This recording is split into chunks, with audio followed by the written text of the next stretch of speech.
So I've been studying laughter for the last few years, and interestingly enough, I can't find very much good information on it. I have found a few things, though, that I'm going to share with you. All right, I've read some interesting books. I've read some interesting articles. And I started with, it's interesting, everybody laughs, right? So what the hell is laughter? Like, what's going on here? And the first assumption that I had, laughter is about funny things. We laugh in response to funny things. So it has to do with humor. But what is humor? Right? So I'm asking these questions. What is humor? Is it incongruity? Is it surprise? Is it reframing? And the big surprise that I had, which there's always one when you go to study something, is that most laughter is not in response to something that's funny. Most laughter isn't about funny. So as soon as I heard that, that really piqued my curiosity. I said, all right, what the hell is this? What are you talking about? And I looked around in my experience and I realized it was true. So that really got me on the trail. So I'm going to share some ideas, some things that I've learned about laughter. Because I think when you understand laughter, what its purpose is and where it comes from, it'll change how you approach humor. It'll change how you approach being cocky and funny. It'll open your mind. Okay, so before we get into the how-tos of cocky comedy, let's talk about one of the basic components, all right, which is laughter. There are several, what I'll call universal language components that all humans from all cultures and backgrounds share, all over the world. Okay, so one of them would be crying. Crying in response to things that are, bring up grief for them or sorrow. All right, another one would be screaming or yelling in response to fear. Okay, making a loud noise when you're horrified.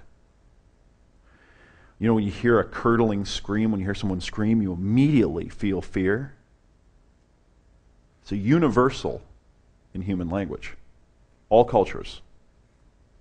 And of course, another one is laughter.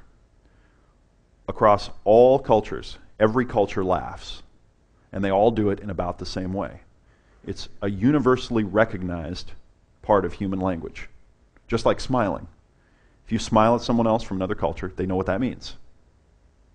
We're able to read facial gestures and smiles and different types of eye contact and know what it means intuitively. Most people just don't know that they know this stuff already. So, laughter is the universal bonding communication. Okay, so write that down. Laughter is the universal bonding communication. And then also write down that it's rarely in response to something that's funny. It's rarely in response to something that's funny. It's bonding. It's, hi, I like you. Hi, I want to make friends with you. Hi, will you be my friend? Laughter. Laughter.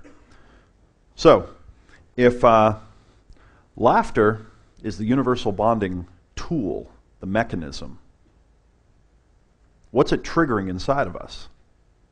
What's it doing? What's it causing? What's the result that makes us bond? Okay? So I'd like you to start thinking of humor, personality, laughter as drugs. Think of them as drugs. I just, very recently, I read an interesting piece by Richard Dawkins, okay, of the selfish gene fame. You've heard me talk about the selfish gene a lot. In his more recent book, Unweaving the Rainbow. This guy is profound.